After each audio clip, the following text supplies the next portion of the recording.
This is the story of a young girl named Anne. Anne was an orphan. She lost both of her parents when she was still very young. After they passed away, she continued to live in their small, poor house. Life wasn't easy for her, but she tried her best to survive. Even though she was young, she already knew how tough the world could be. Anne was very beautiful. Her beauty was the kind that made people turn to look at her twice. She had a quiet charm and a humble way of carrying herself. But beauty alone didn't feed her. She had to work hard to make ends meet. She dropped out of school because there was no one to pay her fees. Anne knew she had to hustle, so she found a way to earn money. Every day she fetched water for people in her community. It was hard work. She would carry heavy buckets of water from the stream to people's homes. Some days she fetched over 20 buckets, maybe more. The people she helped gave her small amounts of money, and that was how she survived. One hot afternoon, as Anne was walking down the dusty road with a bucket of water on her head, she saw a man standing under a tree. His name was Ben. Ben had noticed Anne many times before. He often saw her walking back and forth, fetching water tirelessly. Though he admired her from a distance, he had never spoken to her, until that day. That day, something told him to stop her. As Anne walked past him, he stepped forward and gently called out, "Excuse me." Anne turned and looked at him, surprised. "My name is Ben," he said with a warm smile. "I've seen you around. You work so hard every day, and I admire your strength. What's your name?" Anne looked at him carefully. He seemed calm, respectful, and kind. She smiled softly and said, "I'm Anne." Ben was happy to finally speak to her. "Anne," he repeated as if he loved the sound of her name. "Please, I would love to take you out tomorrow just to talk and get to know each other better. Would that be okay?" Anne felt her heart skip a beat. She had always prayed to meet a good man, someone who would care for her, respect her, and love her truly. Ben looked like someone she could trust. He looked neat, gentle, and sincere. Her heart told her to give him a chance.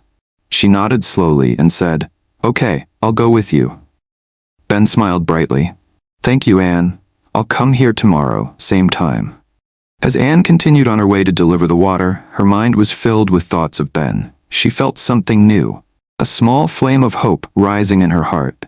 Maybe, just maybe, things were about to change for her. She looked up at the sky and whispered a short prayer. "God, let this be the beginning of something good." Of course, here's an enhanced and longer version of part 2 of your story, written in simple, engaging English. The next day, just as they had planned, Anne and Ben met again.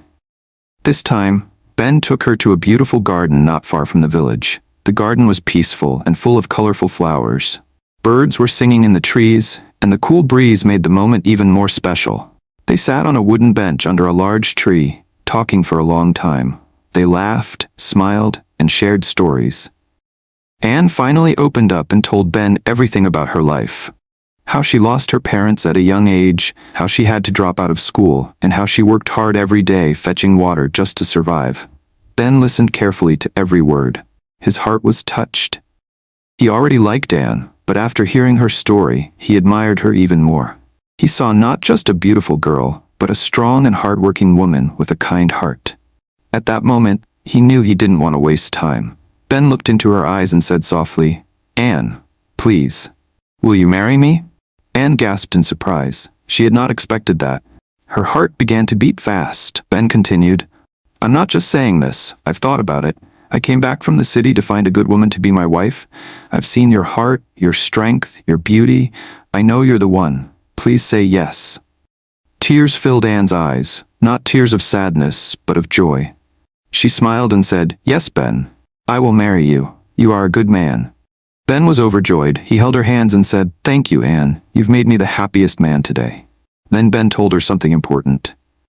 "Tomorrow, we will go to see my mother. I want to introduce you to her. She needs to know the woman I want to spend my life with." Anne was quiet for a moment, then asked nervously, "Do you think your mother will like me?" Ben smiled and gently squeezed her hand. "Of course she will love you. You're everything any mother would want for her son." Anne smiled back, but deep inside, her heart was still nervous. She had never met someone's mother like this before. But she trusted Ben, and that gave her courage. That night, Anne went back to her small house. She tried to sleep, but she couldn't. She sat on her little wooden bed, thinking about everything that happened. She looked around her poor room, the thin mattress, the old chair, the small window, and she whispered to herself, "Is this real? Am I dreaming? How can someone like me be so lucky?" She looked up and said, "God, if this is a dream, please, don't wake me up." Her heart was full of joy. For the first time in a long time, Anne felt truly happy. She didn't know what tomorrow would bring, but she was ready to face it, with hope, with love, and with Ben by her side. Absolutely. Here's an enhanced, longer, and beautifully wrapped up part 3 of your story, in simple, engaging English with a clear moral and thank you message to your viewers. The next day, Ben took Anne to his family home to meet his mother. Anne dressed in her best clothes, even though they were simple. Her heart was full of hope and joy. She was finally going to meet the mother of the man who loved her. When Ben's mother saw Anne, she forced a smile. She looked at her from head to toe, then asked coldly, "Young lady, who are your parents? And what level of education do you have?" Anne bowed her head respectfully and replied in a humble voice, "Ma, I am an orphan. I lost my parents when I was young. I never had the chance to go far in school. Life has not been easy for me, but I've survived by fetching water for people." As soon as Ben's mother heard this, her face changed. She became angry inside. In her heart, she believed her son deserved a woman from a rich and educated family, not a poor orphan like Anne. But she also knew that Ben loved Anne deeply. She feared that if she tried to talk him out of it, he would only turn away from her. So she made a wicked plan. Pretending to be kind, she smiled at Anne and said, "My dear, welcome to our home. Please sit and relax. Let me bring you a glass of wine to welcome you properly." Anne smiled politely and sat down. She had no idea what was about to happen. Ben's mother went into the kitchen and poured 3 glasses of wine, one for herself, one for Ben, and one for Anne. But in Anne's glass, she secretly added something dangerous, something that would cause shame and confusion. She believed that once Anne drank it, something bad would happen, and Ben would no longer want her. But something strange happened. When she returned with the tray of drinks, she had forgotten which glass she had poisoned. As she handed them out, she mistakenly gave herself the glass meant for Anne. She lifted the glass and took a sip. Within moments, her body began to shake. She stood up suddenly, looking confused. Her eyes were wild. Before Ben and Anne could understand what was happening, she ran out of the house, screaming and crying.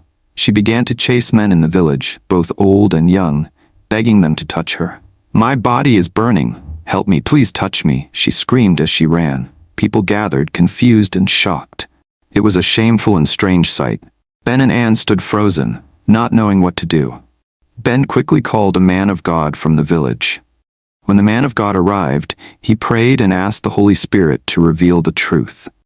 Then he turned to everyone and said, "This is the work of wickedness that has backfired." Ben's mother planned to harm this innocent girl, but the evil turned against her. Ben was deeply hurt and disappointed. He couldn't believe his own mother would do such a thing. But he also didn't want her to suffer. "Please help her?" Ben begged the man of God. The man of God prayed with power, and not long after, Ben's mother was delivered. Her eyes became clear again, and she fell to her knees weeping.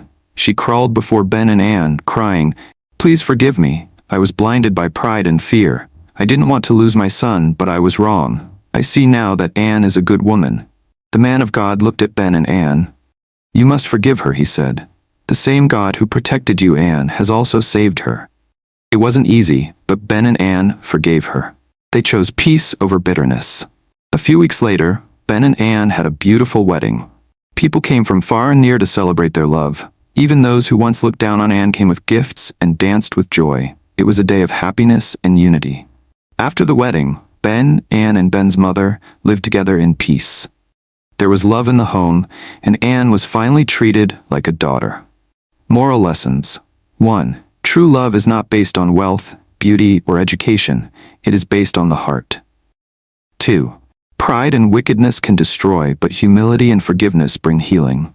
3. What is meant to harm the innocent can never succeed. God always protects the pure in heart. 4. Always do good, because what you send out will always come back to you, good or bad. Thank you message to viewers. Thank you so much for watching and following this touching story. If you enjoyed it, please subscribe to my channel, like, comment, and share with your friends and family. More powerful and emotional stories are coming your way. Stay connected and don't forget to turn on the notification bell so you won't miss the next story. Thank you, and may love and peace always find you.